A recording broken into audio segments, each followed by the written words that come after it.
Wish I could be there with you. The lights fade, the screen goes black, and then his voice. That unmistakable, confident tone that has carried blockbusters for decades.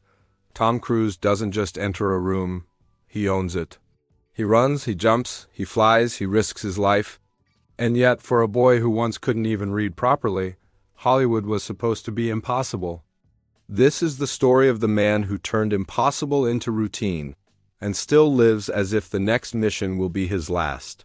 He was born Thomas Cruise Mapother IV on July 3, 1962, in Syracuse, New York, but there was nothing glamorous about his childhood.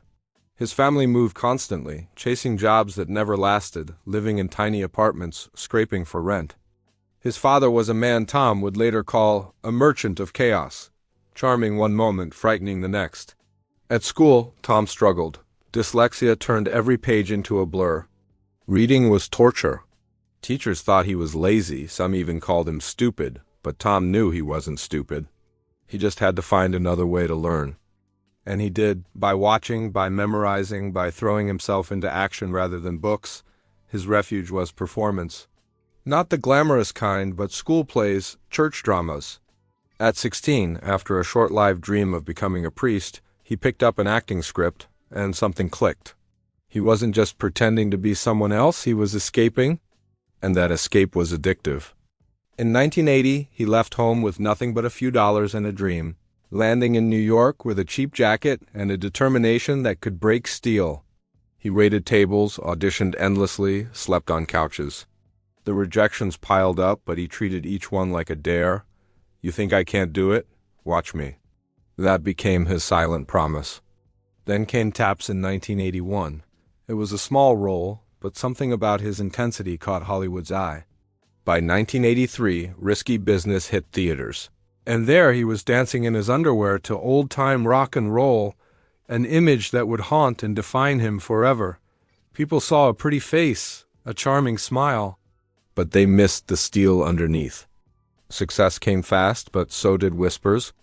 Some directors loved his work ethic, others thought he was obsessive, too controlling. Rumor had it, even in his early days, he wasn't afraid to tell a co-star or a crew member exactly how they should be doing their job. That made him magnetic to some, and unbearable to others. Then 1986. Top Gun, fighter jets, speed, sweat, adrenaline. Overnight, Tom Cruise wasn't just an actor, he was an icon. Posters of him in that leather jacket, aviator sunglasses, and cocky grin covered walls around the world. But behind that grin was a man who worked like a soldier. He learned to fly, trained with the Navy, pushed himself until the cameras didn't need special effects because he was doing it for real. Still, fame didn't make him untouchable. On the set of The Color of Money, there were rumors of tense moments with Paul Newman. Newman, a legend, respected Tom's hunger but warned him, "Pace yourself, kid. This business eats its own," Tom smiled, but didn't slow down. By the late 80s, Tom was choosing roles that weren't just about action, Rain Man. Born on the 4th of July, for the latter, he lived in a wheelchair for weeks, visiting veterans, absorbing their pain, their struggles. That role earned him an Oscar nomination. But it also revealed something else. Tom Cruise didn't just want to be famous, he wanted to be great. And yet, even at this stage, there were shadows, whispers of controlling behavior. Demanding multiple takes when others thought the scene was fine, rewriting lines, watching every little detail on set. Some actors thought he was impossible to work with, but then the box office numbers would come in and everyone would go quiet. Because love him or hate him, Tom Cruise delivered. By the time the 90s approached, he was no longer the new kid in Hollywood, he was its most bankable star. And he was about to enter a decade that would cement his name in history, and drag him into controversies he could never fully escape. The 1990s were supposed to be Tom Cruise's golden years, and in many ways, they were.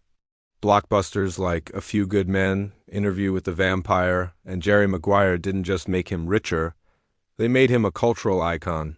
People didn't just go to see the movies, they went to see Tom Cruise. But behind the dazzling smiles on red carpets, cracks were forming. His marriage to Nicole Kidman, which had seemed like Hollywood's perfect love story, was slowly fraying. For the public, they were the dream couple, traveling together, adopting 2 children, and appearing inseparable. But on set, away from the cameras, there were whispers of disagreements, of tension about careers, and of Tom's deepening involvement in Scientology. Nicole reportedly tried to steer him away from the church. Friends claimed she worried it had too much influence over him. But Tom saw Scientology as a foundation, a source of strength. That difference, along with the grueling pressures of their careers, began to pull them apart. In 2001, after 11 years of marriage, Tom filed for divorce, catching Nicole completely off guard. The news stunned Hollywood. But if you thought divorce would slow Tom down, you'd be wrong.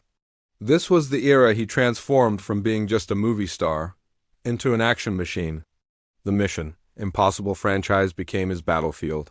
While most actors use stunt doubles for dangerous scenes, Tom did the opposite, insisting on doing the stunts himself, sometimes against studio advice.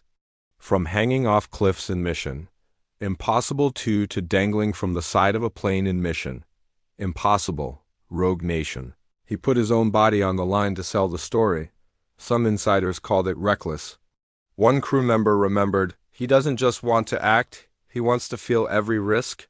If he's scared, he hides it well." But I've seen moments where he's actually shaking before a stunt.